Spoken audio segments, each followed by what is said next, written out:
drops down to losers, so elimination not on the line here. But still, I'd like to offer these teams some pro advice. You want to win the game. You want to win the game. Na'Vi already taking my advice to heart. They are 1-0 up above Alliance, and we have the same pick ban side thing as last game, so all's right in the world. Gonna have a game 1 rematch, perhaps. It looks a little bit like it. Io still the pick here for Alliance, and I do think that the hero is playable, but this is kind of just Alliance's biggest comfort zone. This is just what they like to do. This is what EGM does best, so you can't really blame them for going for this IO opening. But we did see a great portion of the IO's weakness in the last game. If you're prepared for the IO, if you pick it up this early, you run into some serious issues because your mobility, your global mobility as the IO, is significantly decreased. Your ability to save heroes is significantly decreased because, well, Na'Vi will just be looking for you. They'll have heroes that are mobile enough and have enough vision to chase you down so that you cannot yank your allies out of those bad engagements. This is a risk that Alliance are kind of going to be okay with. I mean, obviously, first picking the IO does have those risks, but if it means that you can play better as a team because you just like playing with an IO, so be it. We'll see what they can do with it this time. Na'Vi going to throw out the draft of Game 1 and look towards something completely different, doing some small parts because the Warlock is banned out right now, but I think the Treant Protector was actually in that Warlock's ban slot, so a little bit of a switcheroo there. Darkseer Treant Protector is an interesting opening for sure for the Na'Vi side. They are able to, with these two heroes, apply a decent amount of pressure towards the safe lane. Now, Juggernaut is a hero that, perhaps more so than others, will be able to resist this. But still, when you're talking about Treant Protector, just right-click harassment, it's already pretty substantial. When you also have the Ion Shell on top of the Treant, then things can get pretty redonkulous up in that top lane. And of course, when you're not in the lane, when it's the mid game, when it's the late game, you're looking at Vacuum into Overgrowth. Those are just incredible tools to have. And for Na'Vi, they have just the Darkseer. So Vacuum into, I don't know, perhaps a Disruptor pick. A fantastic hero to have up against an IO. Great with the Darkseer. Wouldn't be all too bad for the Na'Vi side if they want to kind of dip into that pool. They could also go for the... Go for a Slardar or something like that if they want to run a little bit more of a greedier lineup, a little more aggro.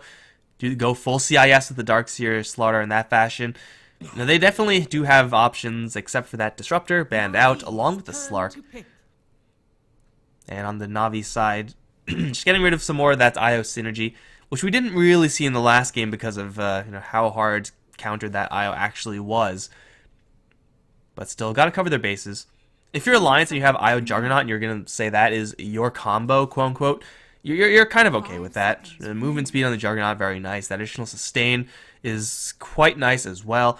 And the thing that Juggernaut has perhaps the most is instant impact as soon as he gets relocated into a fight. That's why you want heroes like Tiny, like Ursa with the IO. It's because as soon as you yank him in, they'll do something that will probably kill someone else.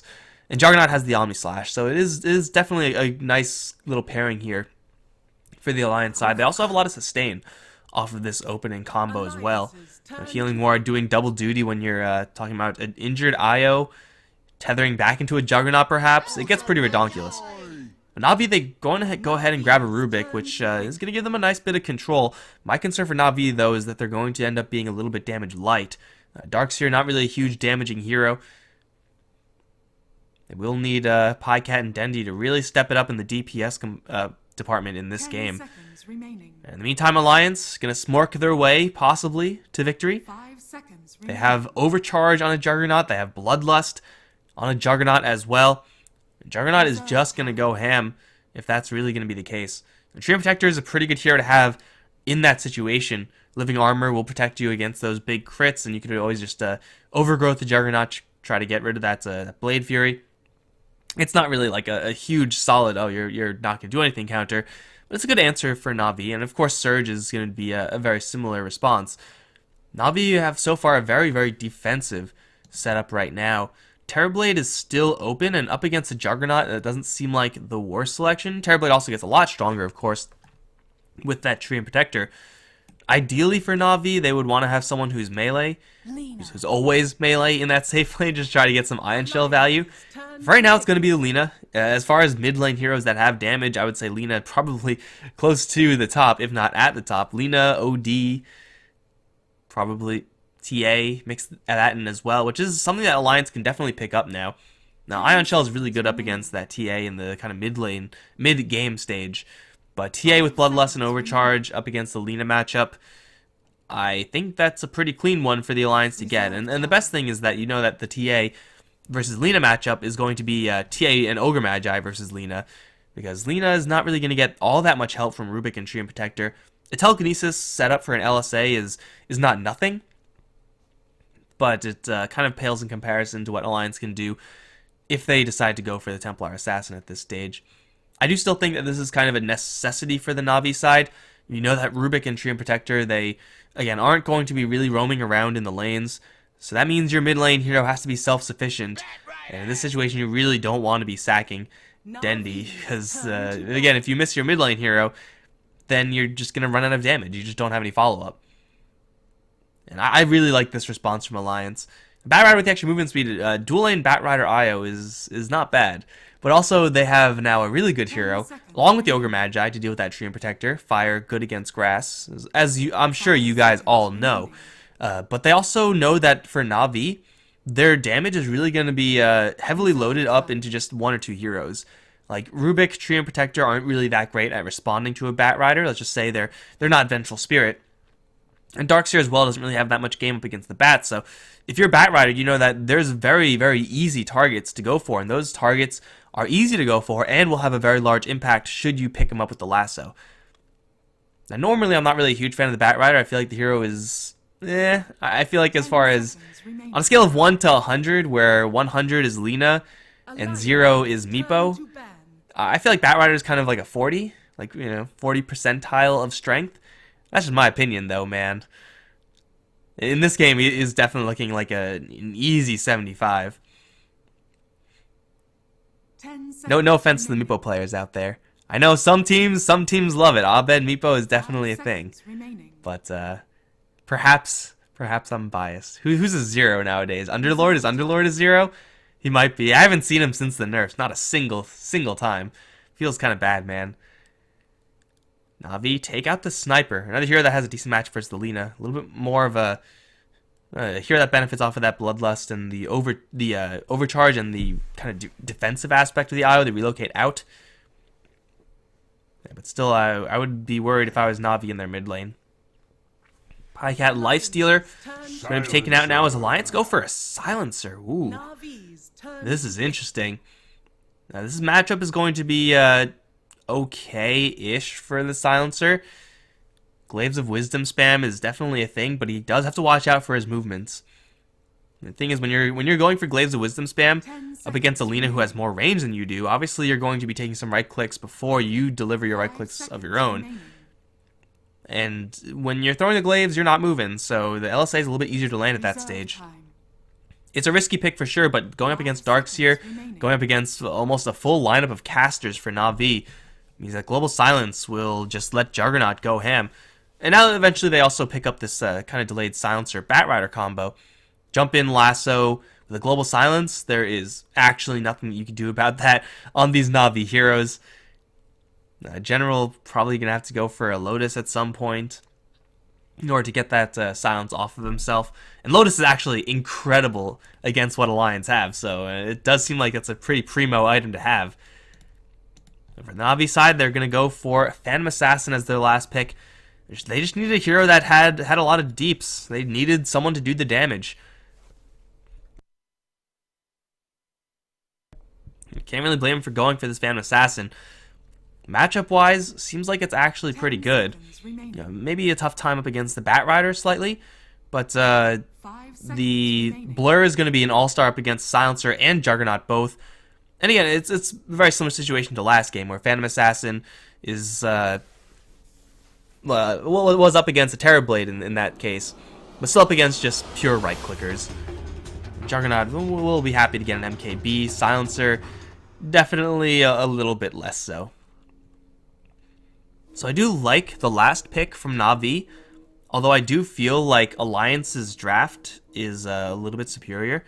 Teamfight perhaps lacking on their side if they're going to get initiated upon, but it's so hard for Na'Vi to initiate on Alliance, whereas the opposite is just so easy. It's a cakewalk with a Batrider and an IO with Global Silence cover. I would expect Alliance to start the fights the vast majority of the times, and Na'Vi at that point don't really have any responses. My audio isn't loud enough to know what this said. I'm a really disappointment of the Chinese community right now. Eternal shame upon my family. Well, smoke up either way from Na'Vi, and I'll wait to introduce them because they may be running into a little bit of a target here in Loda. Does have the spin, obviously. Lift up is going to be used before the spin. LSA completely off, though. Still with this many heroes right-clicking him, he still might go down here. Leech Seed picked up and will kill him off. And also will heal up a lot of that spin damage, so Loda, walking into the wrong neighborhood, gets mugged. And we'll give Dendi that first blood. First blood on Lina is about as best as you can hope for. And ooh, they're actually going to juggle up their lanes a little bit. A response play from Alliance, smoking up themselves. But they're going into a Darkseer. Ion Shell was picked up, and it will be a little bit of a smork fest right now. How good are the body blocks? They are not. There is Napalm slow, there's Ignite. Unfortunately, Ignite doesn't work with Napalm, despite that not making any sense at all. General now to the tower, but Hanskin, he Ogre, he's smart. He don't care about a tower. This is a tier 2, though. He may care about Biver. Arriving to telekinesis the Batrider back in. Body blocks still almost non-existent. The tower shots still coming through, though, and it will get the kill. Biver, a lot of experience off of that one. General obviously getting pretty heavy benefits as well. And Alliance trying to smork their way into tier 2s. That's a little bit of a hard sell. You know what, guys? Screw the introductions. You guys know who's playing what. I mean, you guys aren't here because you're just random guys wandering into a Dota stream. No, you're here because you know Alliance and you know Na'Vi. We're going to have a little bit, as I said, of a lane swap. Oh my god, those right clicks and the daggers. I mean, Blightstone is an item for sure, and when you're hitting for 91 a pop, Jonas Fan just got his ass kicked. Over in mid lane, Limp, victim of one of many, perhaps, combos, telekinesis into LSA. It's only level 1 Lina, so LSA is whatever, not going to do all that much. But deciding to put Pycat and Sneeko up towards the top lane. Perhaps expecting a Juggernaut lane. Maybe trying to dodge the Juggernaut who's currently on the bottom lane. Sneeko going to get the Leech Seed onto Jonas Fan. Will give a lot of much needed juice towards Pycat. He's going to use his stick, and Biver's going to arrive. Telekinesis stunning everybody. Jonas Fan and EGM getting their asses whooped right now by right clicks, and Pycat will get in far enough away to salve up. And Jonas Fan, oh, another Napalm turnaround. That was a big mistake. He could have just ran out, but I think he turned around for Napalm or got misclicked and hit with the pathing. Either way, Hanskin now jumped by Pycat, Leech Seed, and lift up. Io doesn't really have anything to help Hanskin with. The right clicks, not enough. Level 2 Rubik, unfortunately not there for him. Only working with that telekinesis, and telekinesis Rubik is pretty pathetic, honestly. 4-9 base damage with a small stun, but Pycat not done yet. And EGM, he got abandoned by his friendly Ogre, who, by the way, is still being chased down by Sneeko, get punched in the face, and now EGM needs the sickest... Okay, never mind, he's dead. Na'Vi are smorking Alliance harder than Alliance are smorking Na'Vi. And this Treant Protector is doing so goddamn much, it's kind of insane. Like, you always hear, like, oh, you know, Treant Protector, he has, you know, big right clicks, he's able to harass the enemies away. But he never really does this much damage, because usually there's just not this much fighting. But man, Sneeko is finding those opportunities. He doesn't even have boots yet. He has no movement speed advantage. He just has... Okay, now he has boots. He has the Orb of Venom only, and he's still able to land those right clicks. Insane. Now let's take a quick look at this boring lane over towards bottom. Loda's going to get some decent farm. General should be getting perfectly fine farm as well. No one should be dying on this bottom lane unless someone makes a big mistake. Surge trumps playthrough every single time, but Jonas Fan once again getting hit with some pretty heavy right clicks. Pycat, 8 stacks of Napalm, gets out of the Batrider's damage, and now the Treant is on the run, running through the fire and the flames. He'll carry on, punch Batrider once, Orb of Venom, gets the Leech Seed. That should guarantee the kill. Punch him in the face. Siniko probably will die. No, maybe not. He has living armor. He has a TP out. Orbs to the face. Oh, he teleports away. What a baller. Holy crap. Siniko has been playing out of his mind in this series. By the way, people are dying over in mid lane. Dendi aggroed Limp a little bit too much, and he'll get to the shrine. He'll be fine. Pycat, the aggressive tri-lane Phantom Assassin with their Rubik and Tree. And I can't help but feel that Alliance will be having a little bit more success here if a Juggernaut was in this lane. Obviously, you still take all those right clicks, but you're able to put out so much more guaranteed damage as opposed to the Batrider, who you saw all those stacks of Napalm on Pycat do a little bit, but ultimately, if he's not standing in that fire, well, you're not doing any damage now, are you? And they're still trying to battle in this lane. There's no reason for Navi to dissolve this lane. They're finding so much success here. And Siniko is going in for round 2, along with the lift up from Biver with the Leech Seed and the jump in from Pycat. Jonas a fan dead before the IO can even arrive with that tether. Hanskin as well, not looking too hot with the right clicks. They'll take him down. Somebody call the police, because I'm pretty sure what's happening up towards top lane is not legal. At least not where I live. That was not an LSA that Dendi was looking for. That curse is actually going to be doing a lot of damage to him.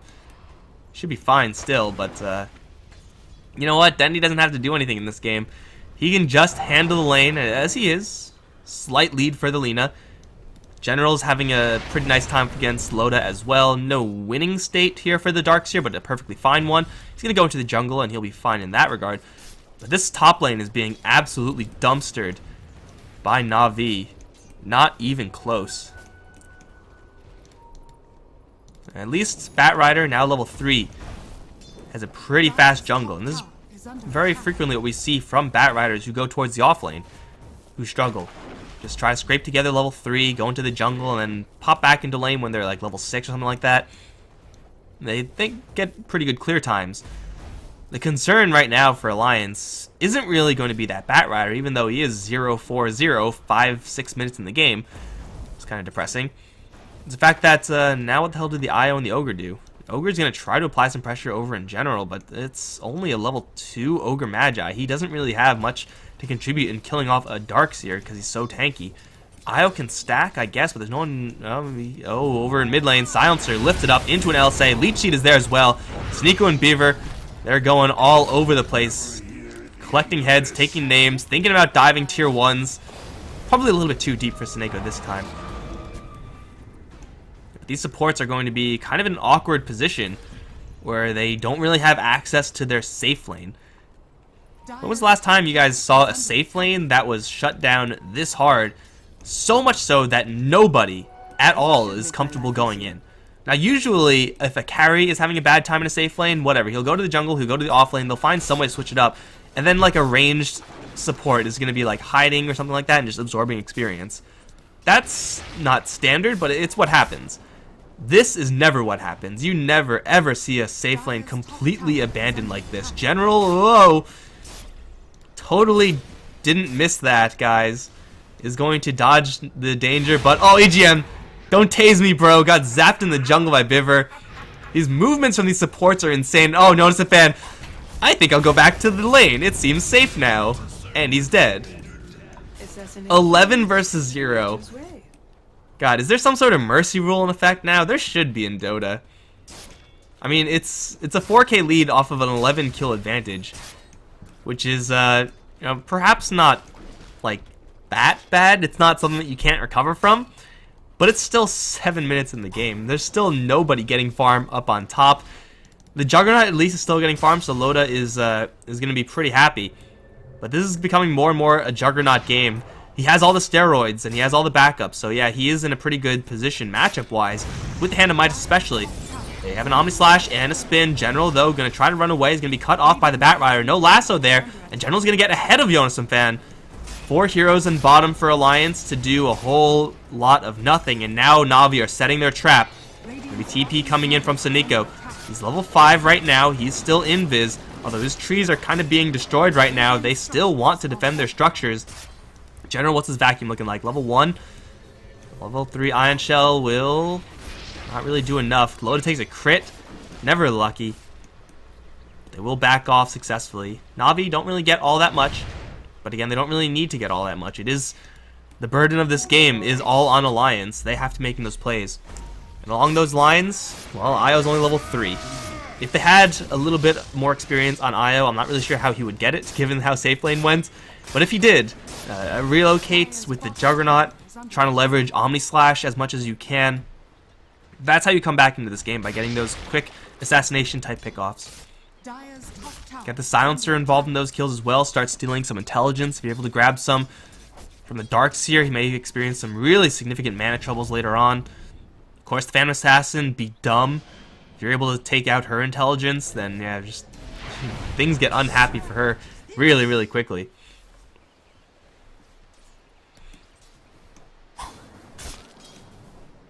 Right now, Na'Vi gonna look to hit the brakes a little bit.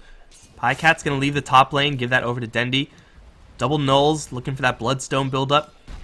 On top of the net worth chart, despite being involved in the least action. That's mid lane farm for you right there. It's a favorable matchup as well. 2,500 Silencer, 38 for 12 versus the 63 for 8 of the Lina in the CS department. So Nico's getting the advantage here. That rotate out of the mid lane, getting Dendi into the jungle. Jungling Lina isn't exactly a thing, but hey, you don't need to do it for that long, just until the Treant gets level 6, and he will have that very shortly. Alliance, they are power farming their Juggernaut. They will have steroids galore for this hero. And if Batrider is able to find himself a couple of minutes undisturbed in this jungle, a Blink Dagger can get Alliance right back in this game.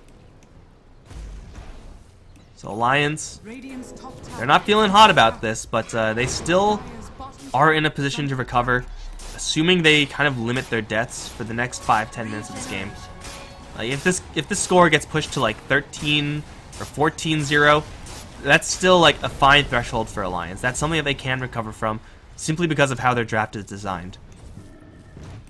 If they start bleeding out more heroes, then hope is very quickly going to drain away. Io needs to get experience. The Silencer, not even with that global silence yet. Just needs to keep farming. It does seem like Alliance are 100% now reliant on assassination attempts. Speaking of, Vivre gonna get charged down by Loda, FaZe, and Bloodlust. He's pretty quick. Vivre is gonna get into the safety of his tower. Jonas Span does not have his lasso. You'll just have to watch as the Rubik leaves to safety.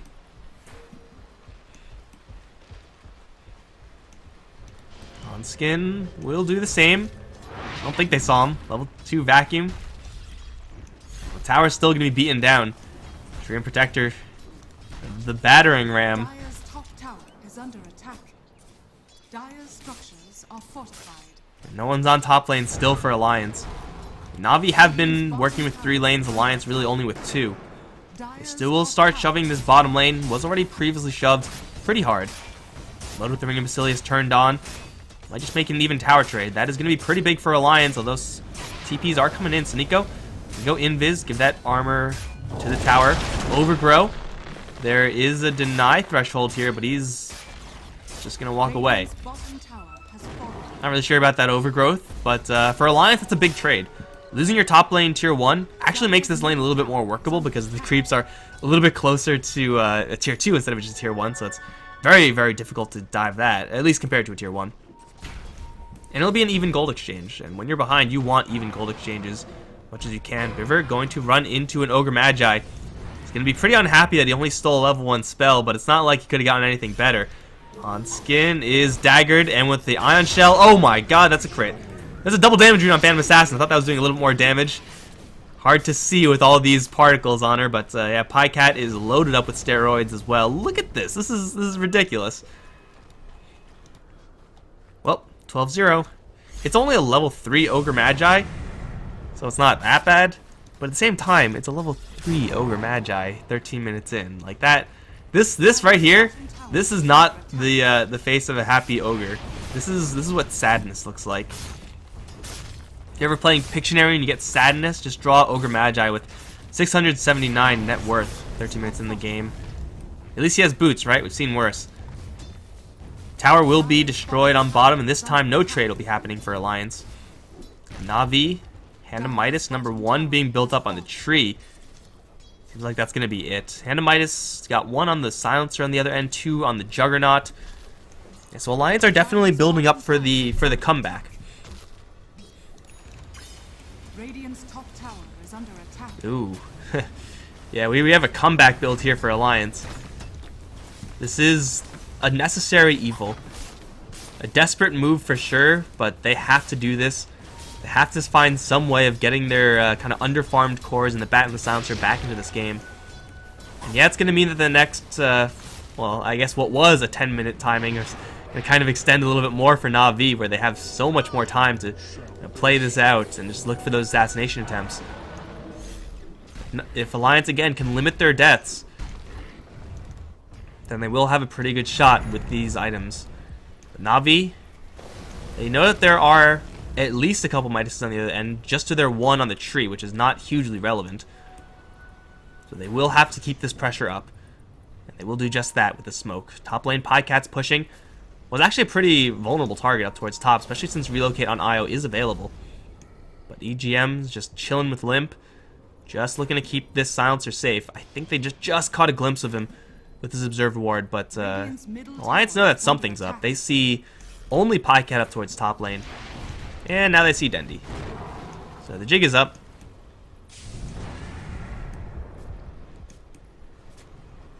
This tower is not long for this world. Alliance starting with the split push, at least as best they can considering the circumstances. Juggernaut's still on top of that worth chart. Very impressed by how Loda's just been able to dodge most of these really bad engagements, keep himself farming. But oh, Io lifted up. This time he has no Glimmer Cape, and with the Laguna Blade, not sure if the Io deserved that, but you know, he's super dead. Tower and a kill, pushing that lead to 6k. Are they looking for Roche now? Is the Desolator up? Almost up, and he needs that courier to get back. But Na'Vi can definitely look to do that in just a little bit.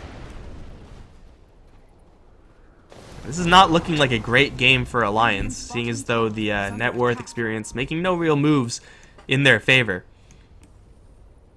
But it's not really increasing in Na'Vi's favor as much as you would really expect. They don't really have the most snowbally of lineups. Like, Darkseer does have a mechanism. He is very tanky, he's a very high level. But Darkseer, unlike a Sand King or a Centaur or a Clockwork, isn't really going to just be constantly laying it into you. This should make my life easier. And he supports the same thing for Na'Vi. If on the other end, if it was Na'Vi with the Ogre Magi, they had a Vengeful Spirit or a CM, then things will be really bad. But Rubik and Tree are still kind of more so on the passive side, the kind of defensive side of the support roster. So they still have, you know, a little bit of hope here for Alliance, despite the score.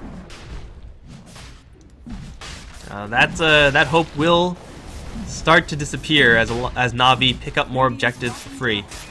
Loda, with all the steroids in the world, start tearing into this structure. General's going to TP in. He has a mechanism. I think he could tank through an Omni Slash. Vacuum is going to do a whole lot of nothing, but he will eventually hold his tower. This is just buying some time. Batrider is going to make the ping out. Hey guys, they're at Roshan. He is very, very correct. There is an overgrowth they have to worry about, but a Treant Protector is... they're worrying about an illusion first, kind of kicking Jonasaphan's ass with those lucky crits. Pycat will grab that double life, and now Jonasaphan is going to arrive.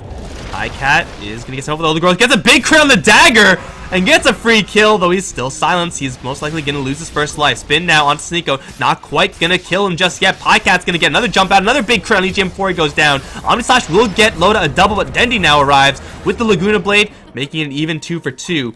And Loda hit with the dagger. That's not where you want to be, my friend. There's no one to back him up here, at least not to bail him out insofar as an IO. He will spin, but there's no spin TPs, and I'm pretty sure Na'Vi know about that, just looking at the mana pool of Loda.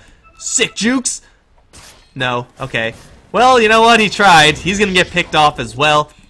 Everyone else from Alliance will back off. Darkseer mechanism? What Darkseer? You don't need a Darkseer in this fight. Man, Pycat was rolling lucky there. Getting crits when he's, like, guaranteed to die. But gets a crit with his last dying breath. Not an irrelevant amount of damage coming from this Phantom Assassin. Now, that was Alliance to also pick off the Aegis, but I'm not really sure if that's going to affect Na'Vi that much. Dendi has a Shadow Blade, I think, coming out to him. Yeah, that's a full completed Shadow Blade. So he's looking to step up to his assassination role as well. PA and Lina both looking to fill that assassination role. And this tower is super dead despite Na'Vi not having an Aegis to really make this push a super safe one. They now have General. That's their Aegis right there with the mechanism. So far, it's been relatively quiet in this game, this Darkseer. But when he does start to play the game, he'll have most likely level 4 Vacuum with Blink Dagger. And that's not something that Alliance really want to deal with right now. So Nico, speaking of, is going to be running into a lot of heroes and will be dropped. Global Silence as well. And this is going to slow down Dendi's reinforcements. Still looking for EGM. Has the Laguna Blade. It's going to run in with the Invis EGM. And it's going to try to pull away, but Dagger's coming in with the LSA and the big Lightning Bolt. And they're looking also for Loda. They take out his healing. General's going to try to get in there as well with the Surge. But hey, Alliance, they get themselves on the board 17-3. Still losing an IO for a Treant Protector. Well worth it for Alliance as long as they don't also lose Loda. That will be bad. Big crit! Says, screw you, Blade Fury. Coup de grace is better. Hanskin is going to get dove in the base. What level is he right now? Level 5 Ogre? It's just not fair versus level 14 PA. And that's going to be another one for Na'Vi. Looking for more. Dendi's not going to stop. Can't stop, won't stop. Sees Jonas and Fan with no Blink Dagger. And that looks to me like a free kill for Dendi. Jonas and Fan gets the Flame Break. Nothing coming out of that one. 20-3. My lord. I mean, last game, Na'Vi had some pretty good matchups. It was pretty nice from Na'Vi, but this game is one that Alliance, I'm sure, will probably like to reset from as soon as possible. You don't want the game like this sticking in your mind for too long. Oh, Limp playing pretty aggressively. We'll get the tower deny. Loda's going to arrive. Needs some backup. There's the Overgrowth. Knowing there's no Global Silence, Na'Vi might want to fight here. Get the stun up onto the Juggernaut. EGM not going to yank him out just yet. Gets pulled back into a vacuum, and Loda will fall. And now the jump forward from Podcat. 700 crit. Laguna Blade onto the Ogre. Limp and Batrider are both kind of wondering what the hell do they do here, because they didn't do any damage to Na'Vi. Again, General finally showing up to this game, because he wasn't needed up till now. Is going to open up the front gates for Na'Vi to poke at the high ground. Now, does Lina have that damage talent just yet? Yes, she does. So she has the extra right-click damage with the Shadow Blade, and she's just looking for some sort of opportunity like this. Limp lifted up, has a Force Staff, but I don't think that's going to work. The Shrine, no, it won't work. Pycat is going to get a double. He's also going to go for a Hanskin. He daggered the Silencer and jumped in towards the Ogre. And I think killing the Ogre makes him king, right? That's how it works. Well, EGM and Jonas and Fan are just going to have to watch their buildings be destroyed. 21 minutes in.